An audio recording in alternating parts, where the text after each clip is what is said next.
இதுதான் அம்மாவுடைய பெருமை. கணவன் இவங்களுக்கு துணை இல்லை, இவங்க தான் கணவனுக்கு துணை. ஆங்கவந்தன் இல்வாழ்க்கை அருந்துணையாய் அமர்கின்ற பூங்குழலார் அவர்தாமும் பொறுவிடையார் திருவடிக்கு ஓங்கி அன்புருகாதல் ஒழிவின்றி மிக பெருக பாங்கில் வரும் மனையறத்தின் பண்பு வழாமையில் பயில்வார். நம்ம வீடுகளில் கல்யாணம் நடக்கும்போது இந்த பாட்டை சொல்லி மணமக்களை வாழ்த்துங்க. நம்ம வீட்டு பொண்ணை ஒருத்தருக்கு தாராதத்தம் பண்ணி கொடுக்குறோம். உங்கள் ஐயர் பிள்ளை உனைக்கு அடைக்கலம்னு இத்தனை நாள் வளர்த்துட்டோம். இந்த காலத்தில் 21 வயசு திருமணம்.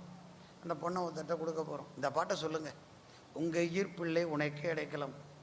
அந்த பொண்ணுக்கிட்ட சொல்லுங்கள், உங்கள் பொண்ணு அங்கே வந்த இல்வாழ்க்கை அருந்துணையே அமர்கின்ற பூங்குழலா, எங்கிட்ட பொண்ணா பிறந்தையே, நீ பாங்கில் வரும் மனையறத்தின் பண்பு வழாமையில் பயின்று வருக. இதுதான் நம்ம செய்ய வேண்டிய உபதேசம். பாங்கில் வரும் மனையறம் என்ன தெரியுமா? அடியாருக்கு செய்வது தான்.